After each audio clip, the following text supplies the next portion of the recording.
Hi hello नमस्कार मित्रमैत्रिणींनो, मी संध्या तुम्हा सर्वांचं स्वागत करते साफसफाईच्या आपल्या नवीन पॉडकास्टमध्ये. चला तर मग मंडळी, जास्त वेळ वाया न घालवता सुरुवात करूयात आजच्या आपल्या चर्चेला. तर मंडळी, आज आपण बोलणार आहोत अजून एका सो कॉल्ड स्वामी भक्ताबद्दल, जी फक्त आणि फक्त स्वामींच्या नावावरती लोकांना फसवण्याचं काम करत आहे. म्हणजे मागच्या एका पॉडकास्टमध्ये आपण ज्या बाईबद्दल, ज्या व्यक्तीबद्दल बोललो होतं, ही पण बाई तशीच आहे. म्हणजे आपलं पॉडकास्ट आज हिच्याबद्दलच असणार आहे, स्वामीमय आयुष्य हेतल हिच्याबद्दल. ही बाईनं प्रत्येक व्हिडिओमध्ये हिच्या सुरुवातीला, व्लॉगच्या प्रत्येक सुरुवातीला एक दुर्गा मंत्र म्हणते.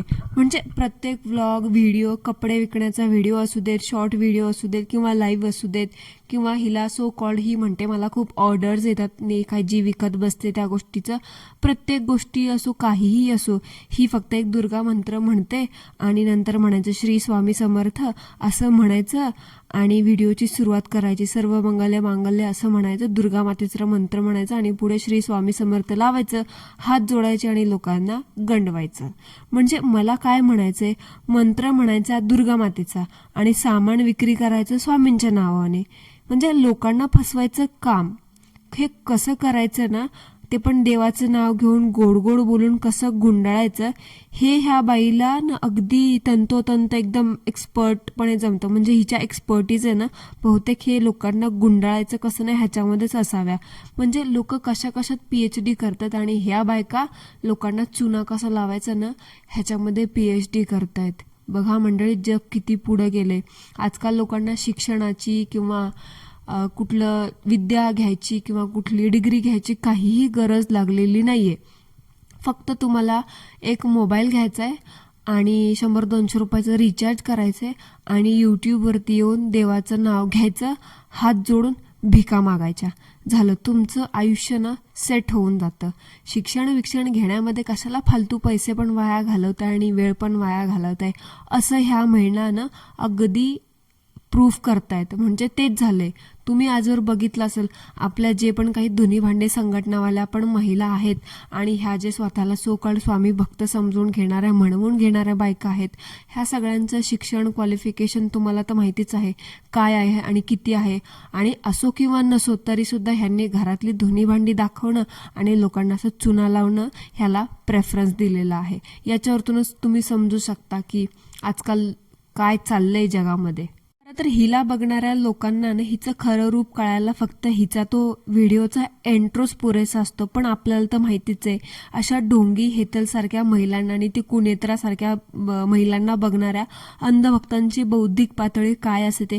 त्यामुळे प्रत्येक ह्यांना बघणाऱ्या अंधभक्तांसाठीच आम्हाला एवढा सगळा आटापिटा करावा लागतो. ते म्हणतात ना, समजणे वाले को इशारा काफी आहे. पण ह्यांना बघणाऱ्या अंधभक्तांची एवढी पण पातळी, म्हणजे बौद्धिक पातळीच नाहीये, त्यांच्या बुद्धीची तेवढी वाढच झाली नाहीये की त्यांना आपला इशारा समजेल म्हणून. मग त्यांना हे असं डिटेलमध्ये सगळ्या गोष्टी सांगत बसाव्या लागतात की बाबा उघड्या डोळे बघा नीट, समोरचा तुम्हाला चुना लावतोय. तरी सुद्धा अंधभक्त ऐकतात आणि नंतर ह्यांना जसं करायचं तेच करतात. ते म्हणतात ना, पुढचं पाठ आणि मागचं सपाट, हे म्हण अगदी ह्यांच्या अंधभक्तांना एकदम परफेक्टली सूट होते. अहो, गेली कित्येक वर्ष झालं रोस्टिंगवाले, रिॲक्शनवाले ह्यांच्यासारखे अनेक ढोंगी बाबा महिलांचे किंवा व्लॉगर लोकांचे ना भांडेफोड करत आहे. पण अंधभक्तांना ना काहीच फरक पडत नाही. ते म्हणतात ना, कुत्र्याचं शेपूड कसं वाकडं असतं, 12 वर्ष जरी नळीत ठेवलं ना तरी ते वाकडंच राहतं, तसं हे अंधभक्तांचं पण आहे. म्हणजे कितीही करा, कितीही सांगा, कितीही तुम्ही तुमचं तोंड बडवा, काहीही करा, हे अंधभक्त असेच राहणार आहेत, मंद डोक्याला. ह्यांच्या ना काहीही उजेड पडणार नाही, काहीही तीळ मात्र फरक पडणार नाही. हे लोक ह्यांना असंच गुंडाळत राहणार आणि हे लोक फसल्या जाणार. काय माहिती कुठून येतात आणि अशा ताईमाई डोक्यांना ह्यांच्या पट्टी लावून जातात. आणि त्या ताईमाई अक्का पण सर्रासपणे स्वामींच्या नावावरती ह्यांना गंडवत आहे आणि हे ना गंडवल्या जात आहेत. आता कोणाला राग आला तरी येऊ द्या, पण खरंच तुमच्यासारखे ना तुतिया लोक मी बघितले नाही, जे ह्यांच्यासारख्या ताईमाई अक्कांच्या अशा थुकरट आणि एवढा गोड गोड बोलण्याला तुम्ही फसता लिटरली. ह्या बाईचे 1-2 व्हिडिओ माझ्या समोर आले, हिचे सजेशन मला आले की बाबा हिच्यावरती व्हिडिओ वगैरे बनव म्हणून.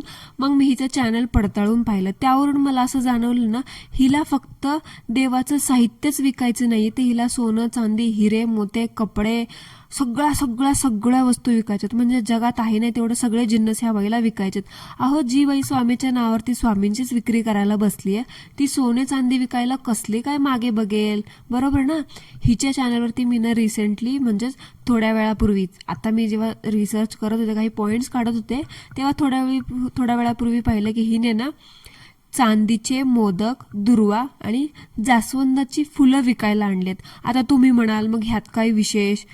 खरी मजा तर इथेच आहे मंडळी. मला सांगा, महाराष्ट्रात कितीतरी सोनार त्यांची सोन्याची दुकानं थाटून बसलीत, जी शुद्ध सोनं चांदी आणि अस्सल पंचरत्न विकतात, बरोबर. आणि आजकाल तर ते हॉलमार्क वगैरे विकतात. पण ही बाई कोण, कुठली, काय, हिचा काही थांग पत्ता नाही, फक्त तोंडच दिसतंय म्हणून असल्या कुठच्या पण लोकांकडून तुम्ही थुकरट भामट्या ढोंगी लोकांकडून, ब्लॉगरकडून तुम्ही चांदीचे देव दागिने किंवा त्यांचे आभूषण वगैरे कसं काय खरेदी करू शकता. म्हणजे ऑडियन्सनी का खरेदी करावे ना, मला काय समजतच नाही. म्हणजे एखादी महिला असू दे किंवा एखादा पुरुष असू दे, जर ते समजा भाजीपाला जरी घ्यायला गेले, कांदे बटाटे जरी घ्यायला गेले एखाद्या बाजारामध्ये म्हणा किंवा एखाद्या दुकानात म्हणा किंवा एखाद्या सुपर मार्केटमध्ये म्हणा, ते पहिले 4 दुकानं फिरून येतात आणि मग बघतात की क्वालिटी कशी आहे, ते खरं आहे की नाही, तो भाजीपाला ऑर्गॅनिक आहे की नाही, व्हॉट एव्हर इट इज, पण ते 4 दुकानं फिरून बघतात. मग अशा लोकांनी चांदीचे देव किंवा त्यांचे आभूषण खरेदी करताना ते ऑनलाईन तुमच्यासारख्या थुकरट बायकांकडून का खरेदी करावे. म्हणजे विचार करण्यासारखी गोष्ट आहे. ह्या बायका कशामुळे आणि कुठल्या जोरावरती असं ऑनलाईन लोकांना विकतात चांदीचे दुर्वा, चांदीचे मोदक, चांदीची कमळाची फुलं किंवा चांदीचे दागिने, चांदीचे देव. म्हणजे मला कळतच नाही. आणि ह्यांच्याकडून कुठली ती लोक खरेदी करतात ना, ज्यांना एवढी गॅरंटी की ह्यांना मिळणारी वस्तू ही 100% प्युअर चांदीच असेल म्हणून. मी पाहिलं आता गौरी गणपती वगैरे आलेले आहेत, एकदम तोंडावरती आहेत, माझ्या घरी पण असतात. त्या निमित्ताने ही बाई आहे ना चांदीचे दुर्वा, मोदक आणि जास्वंदीचे फूल विकायला आणले तिने. मला सांगा आता मंडळी, जास्वंदीचं फूल असतं का जास्वदाचं फूल असतं. म्हणजे मला सांगा, ह्या बाईला जास्वंद म्हणायचं कळत नाही, ती जास्वंदीला जास्वद म्हणते. त्या बाईला कमळाच्या फुलामधला आणि जास्वंदीच्या फुलामधला फरक कळत नाही. ती तुम्हाला खरी चांदी विकेल ह्याची काय गॅरंटी तुम्हाला. कारण या मठ्ठ बाईला हिने जे विकायला आणलंय ते लिटरली धडधडीत डोळ्यांना दिसतंय की ते कमळाचं फूल आहे. ज्या कमळाच्या फुलाला ही बाई म्हणते चांदीचं जास्वंदीचं फूल आहे ते. म्हणजे इथेच कळते की हिची बुद्धीची बौद्धिक पातळी किती आहे आणि त्याची वाढ किती झाली आणि हिची कुवत किती येते. हिच्या अंधभक्तांना आणि ह्या बाईला चांगलं कळलं की हिच्या अंधभक्तांना काहीही कळत नाही. ही बाई म्हणून तर कमळाचं फूल म्हणून लोकांना जास्वंदीचं फूल खपवते, ते पण धडधडीतपणे.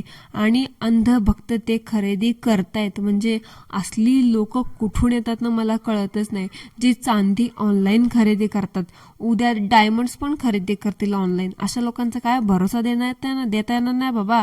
आज ही बाई चांदी विकते, उद्या सोनं विकेल, परवा डायमंड्सचे दागिने विकेल. त्यानंतर अजून काय विकायला बसली तर त्यामध्ये तुम्ही विचित्र किंवा वेगळं काही वाटून घेऊ नका. कारण फक्त आणि फक्त विक्री करणं हाच या लोकांचा मोटिव्ह आहे. मग ती पायाच्या खेटरापासून ते डोक्याच्या टिकलीपर्यंत सगळं ह्यांच्याकडे तुम्हाला मिळून जाईल, ते पण अगदी स्वामींच्या नावावरती. बाई, अडाणी बाई आणि मठ्ठ, तुला खरंच मठ्ठ म्हणण्याच्या पलीकडे अजून भरपूर शब्द आहेत जे तुला तंतोतंत सूट होतात. पण आता काही रिस्ट्रिक्शन्स असल्यामुळे ना मी ते शब्द नाही उच्चारू शकत आहे. पण तुझा IQ आणि तुझी जी बुद्धीची लेवल किती आहे ना ते इथेच कळतंय. म्हणजे तुला स्वतःला कमळाच्या आणि जास्वंदीच्या फुलातला फरक कळे ना मूर्ख. तू जरा बघ नीट, खरं कमळाचं फूल येते, जास्वंदीचं फूल म्हणून आली मोठी शहाणी दुसऱ्याला खपवायला. जरा कधी आयुष्यामध्ये कमळाचं फूल आणि जास्वंदीचं फूल समोरासमोर बघितलं असतं ना तू, डोळे उघडे ठेवून, तुझे ते वाटारे डोळे, तेव्हा तुला कळाला असता फरक. बहुतेक मला काय वाटतं माहितीये का, तुलाच म्हणजे मंडळी, ह्या बाईलाच कुणीतरी आहे ना जास्वंदीचं चांदीचं फूल म्हणून आहे ना कमळाचं चांदीचं फूल, आता चांदीचं का डुप्लिकेट ॲल्युमिनियमचं हिलाच माहिती, कमळाचं फूल खपवलं असणार चांदीचं जास्वंदीच्या फुलाच्या नावावरती. लोकांनी हिच्या गळ्यात मारलं, आता ही बसली हिच्या अंधभक्तांच्या गळ्यात मारायला. मंडळी, तुम्हाला एवढं चांदीचे आभूषण देव वगैरे खरेदी करायचे आहेत ना, ते एखाद्या ट्रस्टेड सोनाराच्या दुकानात जा. आणि तिथे करा खरेदी. काय खरेदी करायची तिथे असल्या भामट्यांच्याकडून खरेदी करत बसू नका. हिलाच कळे ना जास्वंद कुठलं आणि कमळ कुठलं. आली मोठी शहाणी, आली विकायला. आणि सीझननुसार येतं ह्यांचा चांदीचं विकायला. चांदीचंच मिळेल ह्याची काय गॅरंटी? कारण चांदीच्या नावावरती देईल तुम्हाला ॲल्युमिनियमचं. सांगता येत नाही ना बाबा. आजकाल चांदीच्या पाण्यावाल्या पण वस्तू लोक विकायला बसली आहेत बाजारात. कारण ही हेतल सारखी, त्या कोण्यात्रासारखी भामटी लोक पण आजकाल खूप हुशार झाली आहेत. मंडळी, टेक्नॉलॉजी आणि विविध गोष्टी बदललेल्या आहेत हे यांना बरोबर कळलंय. जरा सावध राहा असल्या चोरट्यांपासून, जी क्षणाक्षणाला तुम्हाला देवाच्या नावाने तुम्हाला लुटायला बसलेली आहेत. तुम्हाला म्हणतील चांदीचं आहे आणि तुम्ही घ्याल ते 650-700 रुपये देऊन, आणि घरी आल्यावरती तुम्हाला कळेल अरे हे चांदीचं तर नाही आहे, अर्धा ग्राम चांदीचं पॉलिश पाणी वतलेलं आहे ते काहीतरी XYZ. आणि तुम्हाला तर माहिती आहे अशी लोक काय करतात ना, ह्यांचं एक फिक्स ठरलेलं असतं. एकतर कॅश ऑन डिलिव्हरी नाही, पहिले पैसे पे करा आणि मग वस्तू खरेदी करा, आणि एकदा घेतलेली वस्तू परत रिटर्न मिळणार नाही. आता यावरती तुम्ही समजू शकता अशी जी लोक असतात ना, जी म्हणतात कॅश ऑन डिलिव्हरीच नाही, अगोदर तुम्हाला पेच करावे लागेल, एकदा विकलेला माल परत घेता येणार नाही. अशी लोक 101% भामटी असतात. आणि मी ह्या हेतलच्या आणि त्या कुनेत्राच्या तोंडावर सांगते की ह्यांच्यासारख्या भामट्या बाया मी माझ्या उभ्या आयुष्यात कधी बघितल्या नाहीत. आणि मंडळी, तुम्हाला माहिती आहे का, ह्या बाईचा पण ते धनलक्ष्मी कुंचन विकण्यावर आणि लोकांच्या घराघरात बरकत आणण्याचा, व्यवसायात बरकत आणण्याचा, धंद्यामध्ये बरकत आणण्यावरती ना जरा जास्तच भर आहे. म्हणजे बाई हेतल, मला तुला एक सिंपल साधा मराठी भाषेत सरळ प्रश्न विचारायचा आहे, तुला समजेल अशा भाषेमध्ये, की तुझे धनलक्ष्मी कुंचन विकतेस, लोकांनी ते कुंचन का बरं खरेदी करावं? आता तू ते विकते, लोकांनी ते तुझ्याकडून खरेदी करावं म्हणून. जे अनुभव तू सांगते, जे थंबनेलला टायटलला लावते, ते बघून मला असा एक प्रश्न पडलाय, तुझ्या सांगण्याप्रमाणे खरंच ते धनलक्ष्मी कुंचन इतकं प्रभावशाली आहे किंवा असतं, ज्यामुळे लोकांची करोडोची किमतींची घरं घ्यायची स्वप्न पूर्ण झालीत, व्यवसायात त्यांना बरकत आलीये, सगळी मनातली त्यांची इच्छा पूर्ण झाल्या. तर मग बाई, तू अजून इथं युट्यूबवरती खितपत भीक मागत का बरं पडलीस ग? का तू फक्त दुसऱ्यांना सांगतेस उपाय, धनलक्ष्मी कुंचन पूजा वगैरे करा, कुबेर यंत्राची पूजा करा, श्रीयंत्राची पूजा करा, तू करत नाहीस का ग?